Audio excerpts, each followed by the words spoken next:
오늘 우리에게 주시는 하나님의 말씀입니다. 요셉이 그의 아버지 얼굴에 굽으려 울며 입맞추고 그 수종되는 의원에게 명하여 아버지의 몸을 향으로 처리하게 하매 의원이 이스라엘에게 그대로 하되 40일이 걸렸으니 향으로 처리하는 데는 이날수가 걸림이며 예굽 사람들은 70일 동안 그를 위하여 곡하였더라. 사랑하는 성도 여러분, 평안하셨습니까? 오늘도 주님께서 주시는 말씀을 통하여 은혜로운 하루를 살아가시기 바랍니다. 오늘 우리에게 주실 하나님의 말씀은 창세기 50장 1절에서 3절 말씀입니다. 야곱이 모든 유업을 마친 후 마침내 임종을 합니다. 이제 요셉은 야곱의 장례를 치르는데 전통적인 애굽의 방식으로 장례를 치르게 됩니다. 원래 히브리의 장례 방식은 사람이 죽으면 곧바로 돌 무덤에 묻는 것이었습니다. 그런데 지금 요셉은 히브리 사람이면서도 애굽의 문화, 장례 문화를 지키고 있는 것입니다. 우리가 어찌 생각하면 왜 히브리 사람이면서 히브리 방식을 쫓지 않고 애굽의 방식을 쫓을까라고 생각할 수 있을 것입니다. 중요한 것은 이 장례 문화는 하나님께서 특별히 명령하시지 않았다는 것입니다. 꼭 장례를 히브리 방식으로 바로 죽으면은 돌무덤에 묻어라 라고 말씀하시지 않았습니다. 지금 하나님의 뜻, 가장 중요한 것은 야곱의 시신을 막벨라 굴에 갖다가 묻는 것이 하나님의 뜻이었습니다. 그렇다면 막벨라 굴에 묻는 것 아닌 그 과정상에서 여러 가지 것은 그것이 애굽식이든 가나안식이든 히브리식이든 상관이 없는 것이었습니다. 그런데 이제 우리가 지나치게 생각하면은 모든 것은 우리가 선택된 히브리 민족이니까 장례식도 히브리 식대로 지내야 된다라고 생각할 수가 있었을 것입니다. 그러나 요셉은 자기 자신이 지금 애굽에 살고 있었기 때문에 애굽에 있는 장례 문화를 그대로 쫓았습니다. 그것이 하나님의 본질적인 말씀과는 상관이 없었기 때문에 그렇습니다. 또 보면은 나중에 이제 10절을 보면은 또 가나안 그러한 문화에 의한 장례법을 따릅니다.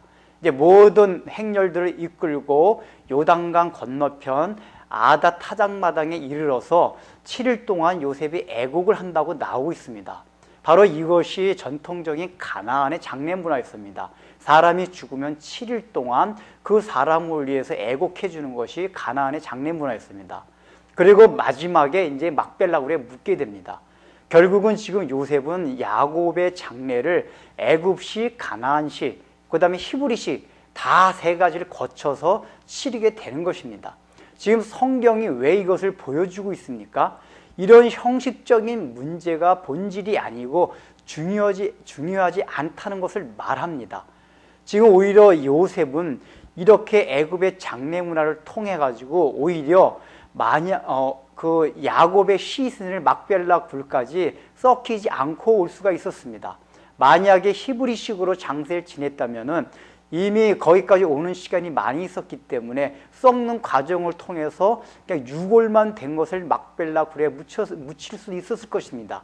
그러나 오히려 애굽의 장례식이 미이라를 만들었기 때문에 오랫동안 시체가 부패하지 아니하고 막벨라 굴까지 오게 될 수가 있었던 것입니다. 또 한 가지는 이제 그 야곱의 장례 행렬 가운데 많은 애굽의 고위 관료들과 애굽의 백성들이 이제 나중에 보면 참여를 하게 됩니다. 근데 여러분 이제 뒤에 우리가 기사를 읽으면 알겠지만은 이 막벨라 굴까지 가는 그 장례 행렬 과정이 나중에 이스라엘 백성들이 출애굽해서 가나안 땅을 향해 가는 그 과정과 같습니다. 원래 지금 애굽에서 막벨라 굴까지 가려면은 지중해 연안을 따라서 가면 가장 빠른 지름길입니다. 편한 길입니다. 그런데 이상하게도 오늘 10절에 보면은 그 중간 과정에서 가나안 땅에 바로 들어가기 직전에 요단강 건너편 아다 타작마당에서 7일 동안 애곡한다는 표현이 나옵니다. 이것은 지금 장례의 행렬이 요단강 동편에 서 있었다는 것을 말합니다. 결국은 지중해 연안을 따라서 가지 않았다는 것입니다. 지금 왜 그렇게 갔는지에 대해서는 성경이 말하지 않고 있습니다. 그러나 요단강 동편에 있다는 얘기는 나중에 출애굽해서 이스라엘 백성들이 가는 여정과 지금 마찬가지의 여정을 가고 있다는 것을 성경이 기록하고 있는 것입니다. 이것이 왜 그렇습니까? 결국은 이 야곱의 장래 행렬은 나중에 출애굽해서 이스라엘 백성들이 가나안 땅을 가야 될 그것을 예시해주고 모형으로 보여주고 있는 것입니다. 그런데 그 가운데 나중에도 애굽 사람과 따라 나왔듯이 여기서도 많은 애굽 사람들이 따라갑니다. 그러나 만약에 애굽식으로 장례를 지내지 않는다면은 그 사람들이 따라갈 수가 없었을 것입니다.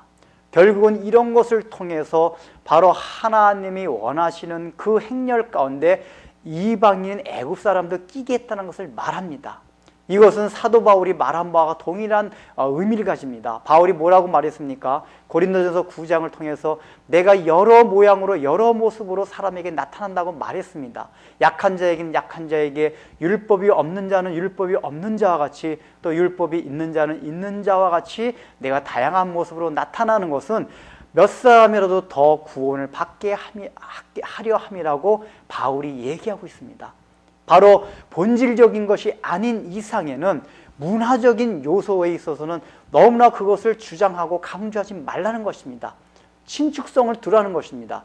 중요한 것은 하나님의 말씀대로 복음이 들어가서 그 사람이 구원을 받느냐 받지 않느냐, 그것이 중요하다는 것입니다.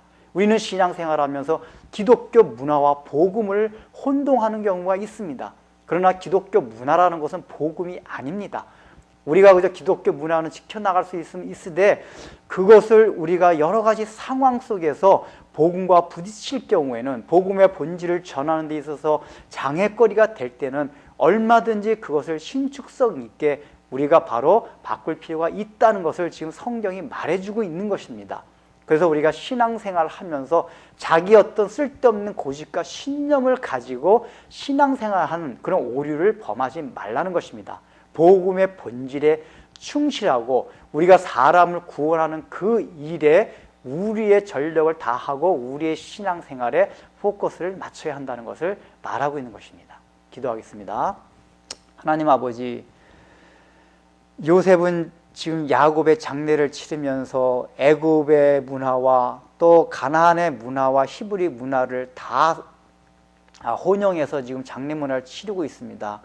이것이 어떻게 생각하면 왜 히브리 사람이 히브리식으로만 지키지 아니하고 이방 문화의 장례식을 따르는가라고 생각할 수 있지만은, 결코 하나님께서는 장례 문화를 히브리식으로 지키라고 말씀하신 적이 없고, 그건 단순히 하나의 문화이기 때문에 요셉은 많은 애굽 사람들을 또 애굽에 있었기 때문에 거기에 참여시키기 위해서 애굽식으로 지냈던 것 같이, 참으로 오늘날 우리들도 복음의 본질이 아닌 거에 있어서는 기독교 문화라는 것을 복음의 본질과 혼용하지 말고 언제든지 우리가 다양한 모습으로 여러 모습으로 약한 자에게 다가서며 어떻게 해서든지 이 복음이 전파되어 구원받는 백성이 날마다 늘어날 수 있는 그러한 삶을 살아가게 하여 주옵소서.